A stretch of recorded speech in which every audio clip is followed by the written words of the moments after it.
When you give, you honor God. And giving to God is a reflection of your heart. Because giving is not a money issue. Giving is a heart issue. Sabi mo nga sa katabi mo, check your heart. Kaya ang sabi ng Matthew chapter 6 verse 24, no one can serve two masters. Either you will hate the other or love the other. Either you will be devoted to one or hate the other. Either you will love God or money. But you cannot serve both God. And interesting, isn't it? Hindi sinabing God and parents. Hindi sinabing God and spouse. Hindi sinabing God and house. Hindi sinabing God and job. Kasi I believe, ang pinakamatinding competitor ng Diyos sa buhay mo, pera. Hindi trabaho. Kaya ka nga nagtatrabaho para Kaya ka nga pumipila ng mahaba sa loto para pera. Gusto mo, money, money, money. Show me the money.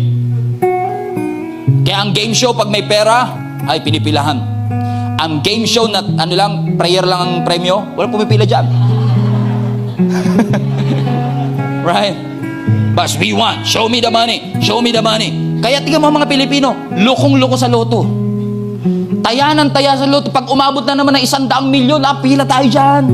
Bakit, pastor? Instant pera yan eh. Gusto kong magkaroon ng pera. No, my friend, think about this.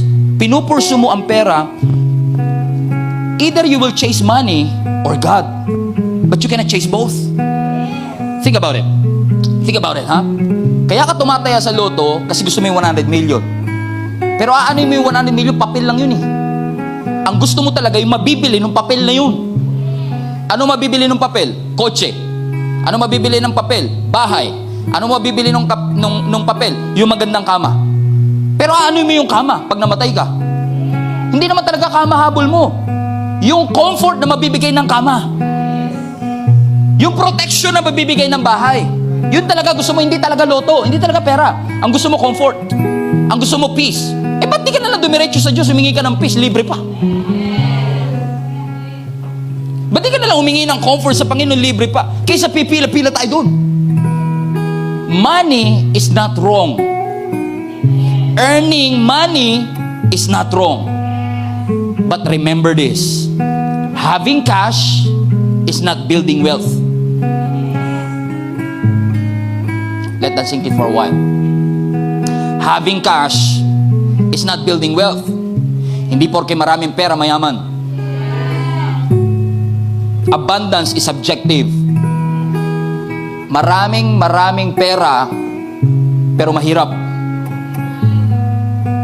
Meron nga sa inyo, may milyon kayo sa bangko eh. Pero tingin nyo sa sarili nyo, mahirap pa din. Pero meron dito, 20 pesos lang ang laman ng bulsa. Pero tingin niya mayaman siya. So tell me, ano talaga ang totoong mayaman? Yung may pera o wala? Subjective yan. It depends on your thinking. It depends on your perspective. If you are grateful, kahit 20 pesos lang pera mo, you're rich.